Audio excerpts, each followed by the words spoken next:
Hey, it's Tuxedo Mark. It's 5:06 p.m. on Saturday, May 6th, 2023, and I want to show you the latest stuff that I got.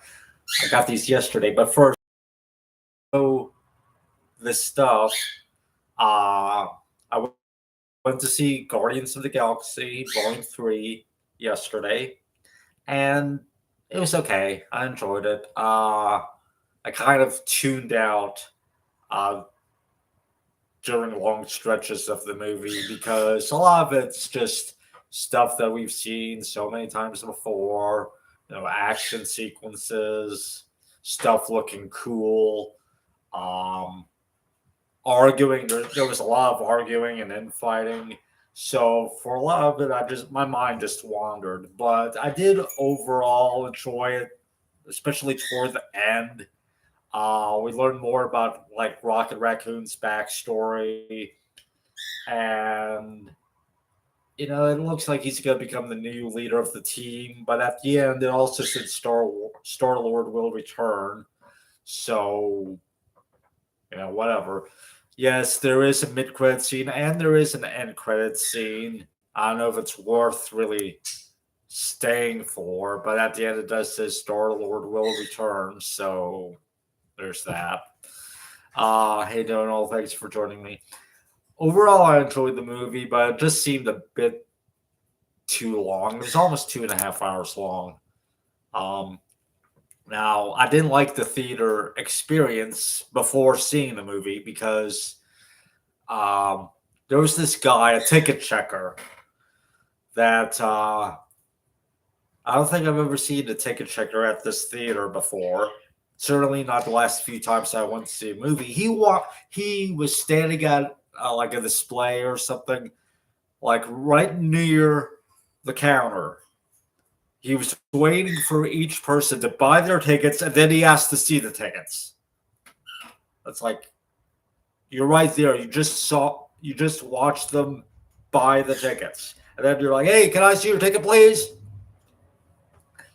So I just had all my stuff to him because he printed out a ticket, printed out a receipt, whatever. I'm like, I think it's one of these. So he's like, oh, it's this. And then he asked if I knew about the GTX, and I'm like, I don't know what that is. I just want to see the movie. Apparently, and I don't know if it's because it might have been the only type of seating available or the only thing available at the showing that I picked, but I got an IMAX screening. Apparently, I didn't even ask for it. Uh, he told me where to go and all this stuff. I was like, I don't care, dude. I can find my own way there. Okay, I just look at the auditorium number. I find the auditorium, and that's it. It's like, why is this dude there? It's so annoying. Um, but I did learn from that display that he was at that apparently this local theater is doing some event screenings of various Studio Ghibli films. And next month, for a few days, they're showing Kiki's Delivery Service. So I kind of actually want to go and see that because that's one of my favorite movies. Um, I think they're also showing Princess Mononoke and Nausicaa of the Valley of the Wind. Um, I'll have to like figure out when those are and go and see them on the big screen.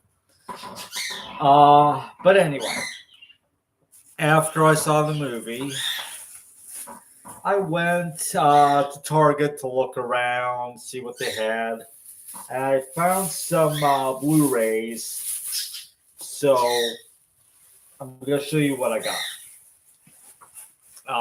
in order that I noticed them, basically. First, we got Flashdance in 4K. Um, it's the 40th anniversary. So yeah, that's neat. I love Flashdance, but I only ever saw it on a DVD that I got out of a Walmart discount bin, like probably over 10 years ago at this point. Um, I never did get it on Blu-ray, but the Blu-ray is included as a secondary disc here, so that's neat. Um, let's see the blurb on the back. it gives a shout out to Flashdance What a Feeling by Irene Cara and the iconic global hit Maniac. It doesn't mention Michael Cimbello. Um, let's see. 4 times the resolution of full HD. HDR high dynamic range for more detail, brightness, vivid color, and greater contrast. I should look up to see what the source was for this. If they actually used a 4K, if they actually did a 4K scan of the film, or if they used like a 2K intermediate and upscaled it. There's some Blu-ray bonus features on the second disc. Filmmaker focus, director Adrian Lin on Flashdance, the look of Flashdance, and releasing the Flashdance phenomenon. Okay. As far as I recall, the DVD didn't have any bonus features at all, so I'll be glad to check these out. I'll probably watch them, in fact, before I watch the actual film itself. Of course, they had to use this iconic shot for the for the 4K. The Blu-ray that I have, it has her just sitting and posing while wearing that T-shirt where she cut a hole in the shoulder area. Supposedly, she's the one that did that because apparently the shirt like shrunk in the wash or something. I don't know. But anyway. Next, Cocaine Bear on Blu-ray. Yeah, I got it. I didn't see it in the theater, but I've been wanting to see it, and it is streaming, but only on Peacock, which I don't have a subscription to. So I decided to get this. Like, why not? I'll check it out. Bonus features includes alternate ending, deleted and extended scenes, gag reel, and more. Okay. So it says inspired by true events. Yeah, I know that. But what are all these notifications popping up? I hate that. So yeah, I'll check it out. Apparently it stars, who's it star? Oh, Kerry Russell.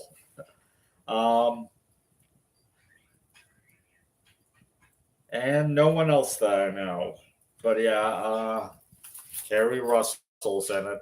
I never saw Felicity, but I'm aware of her, so I might check it out because I know Amy Jo Johnson is on Felicity at least for a while. So anyway, then we got His Dark Materials, the complete third season. I have seasons 1, 2. I haven't watched them yet. But I enjoyed watching The Golden Compass, the film from back in the day. So apparently this is the final season, I guess, because this is their final fate. So yeah, I'm sure I'll get around to watching it eventually. And finally, the Transformers, the movie in 4K. Again, I don't know if this is actual 4K or if it's an upscale of 2K intermediary, but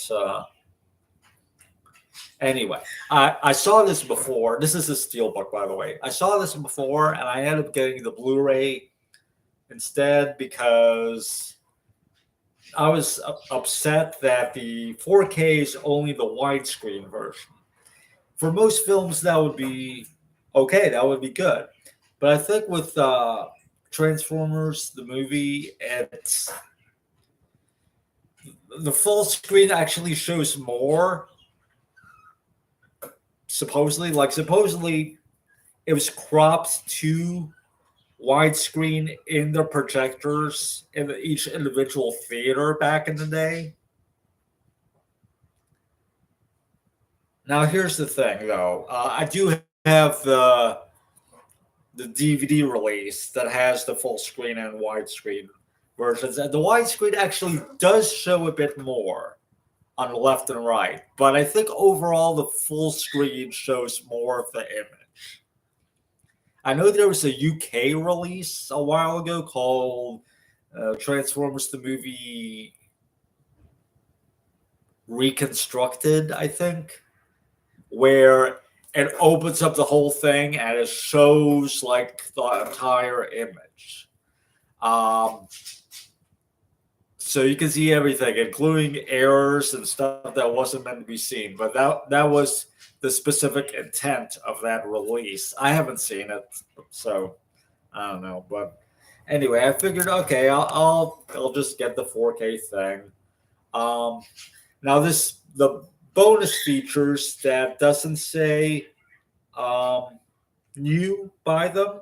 Till All Are One, a comprehensive documentary looking back at the Transformers the movie with members of the cast and crew. Audio commentary with the director Nelson Shin, story consultant Flynn Zillion, Star Season Blue, featurette storyboards, trailers to TV spots. All of that stuff I've already seen before. I assume all these bonus features are at least in high def, although I'm not sure. But the new bonus features, well, first of all, it says new 4K restoration. That just refers to the movie itself. So that's not a bonus feature. But anyway, new feature length storyboards. I mean, I guess these are different storyboards than the ones that I've already seen. So it says feature length. So it's like all the storyboards for the entire film. I'm not sure. I'll have to look at it. New 2016 private acoustic performance by Stan Bush. So I guess he's just performing Dare and the Touch acoustically. Maybe some other stuff. I'm not sure. Approximate feature running time plus or minus 85 minutes. I'm not sure what the running time of all these bonus features are. I guess I'll find out. But yeah. So Brian Ward is back as the 4K UHD producer. He's done a lot of stuff for Shout Factory regarding Transformers, but he also did the Captain N, the original Captain N DVD set. Now I don't know how much of this is his fault or how much of it is the fault of the materials that he got, but like the for Captain N, the master tapes that were used for season 2 were not the NBC masters, and they weren't clones of NBC broadcast masters or whatever, which was used for season 1. For season 2, he was Shout Factory was sent the Family Channel broadcast masters. And the Family Channel is the predecessor of ABC Family and Fox Family, and I guess now it's currently called Freeform. But yeah, reruns of Captain N used to air on the Family Channel. And what they did for both seasons 1 and 2 was they inserted an additional commercial break, sometimes interrupting the flow of a scene. So for the season 2 episodes on DVD, there's an additional commercial break where obviously there originally wasn't one. And that can get a bit annoying sometimes. I've done comparison videos for most of the affected episodes that are on my channel. You can just look up like Captain N the Game Master TV to DVD comparison or something like that. Now, also, the Family Channel masters were sped up slightly to fit in more commercials. So there's that as well. Yeah. Also, season 1 used a lot of covers of actual songs. These were replaced on the DVD set. Now, Brian Ward, I remember back in the day when he was telling the Captain N fandom about this, he said that the songs would be replaced with similar sounding music. They were not. They were replaced with the instrumental version of the song Mega Move from the season 2 episode, The Feud of Fat Sandy. So, yeah, get used to that song. That's the same. It's not even a song, it's an instrumental. That same piece of music was used to replace these songs in back in syndication back in the 90s as well. Not on the Family Channel. The Family Channel actually retained the pop songs, believe it or not. But for like the Captain N and the Video Game Masters syndication package, yeah, it was replaced with the Mega Move instrumental. And the same thing was done for the DVD set. Yeah.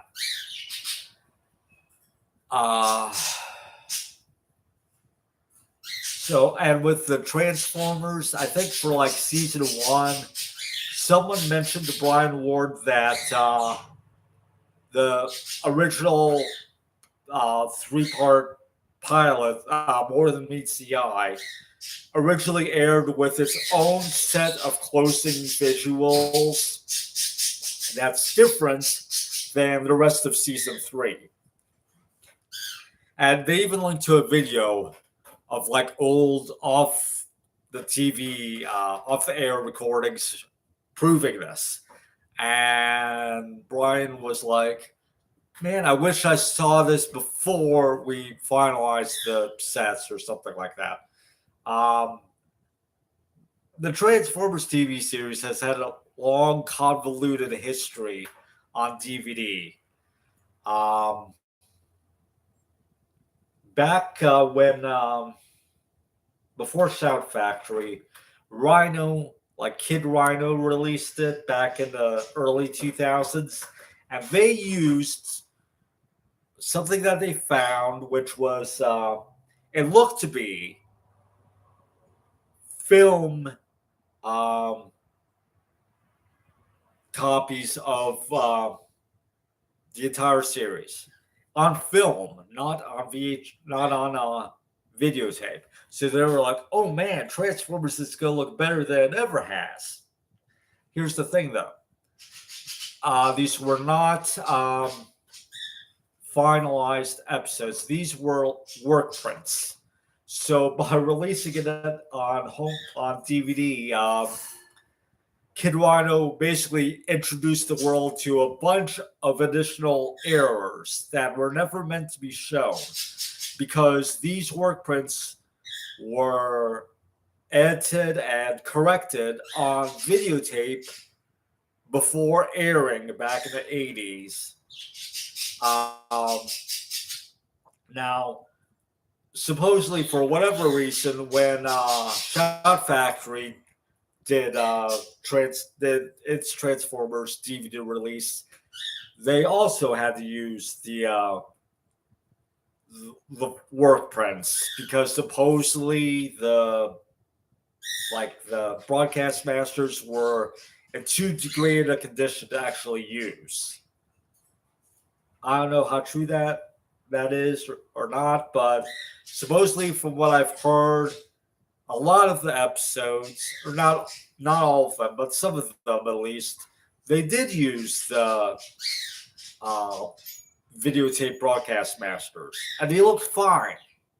So I don't know what the deal is with all of that, but apparently Shout Factory took some care to correct some of these errors from the work prints to make it look as much as possible like the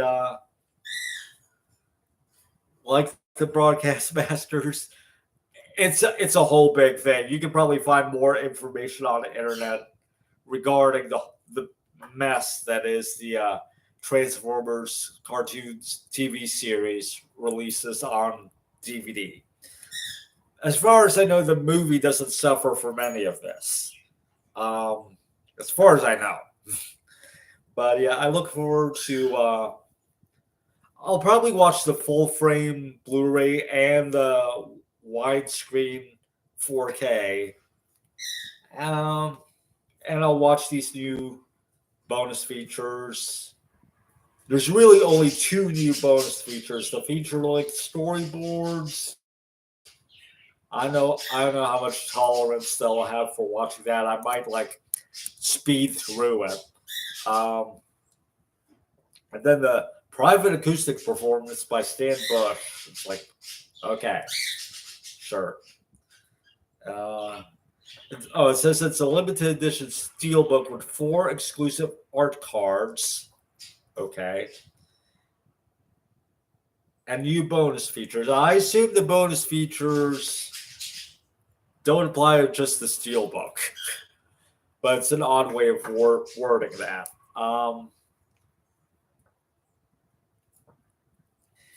35th anniversary. So this was released in 2021. Yeah.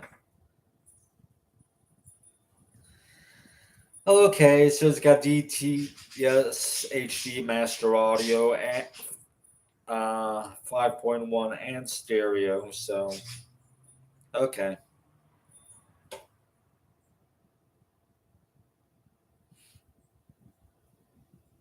So yeah. So that's all that I got, and cost like $100.07 total for all 4 of these. I look forward to watching them. After that, I went and I got. And here we got some information in the comments. In the early 2000s, those Rhino Transformers G1 DVDs became really expensive. They were hard to get. I don't know. I got most of them. I still have them, actually. The only one that I didn't get was Season 3, Part 2. Did they ever put the G2 Generation 2 editions on DVD? Not as far as I know. Because Generation 2, for those that don't know, when the Generation 2 toy line came out, they took a bit of a break for like, I don't know. I don't know if they took a break between G1 and G2 or between G2 and Beast Wars, but they came out with the Generation 2 toy line. Marvel did a comic series, lasted only 12 issues. They did not make a cartoon series, so what they did was they re-released not all of the episodes, but they released certain episodes of the cartoon series, like computer enhanced. There was a new theme song with I think like CGI Optimus Prime, and they had like the Cybernet Space Cube or something where they added some like CGI and some robotic arms or something to do the scene transitions. I've seen clips of it on YouTube. It looked like a mess.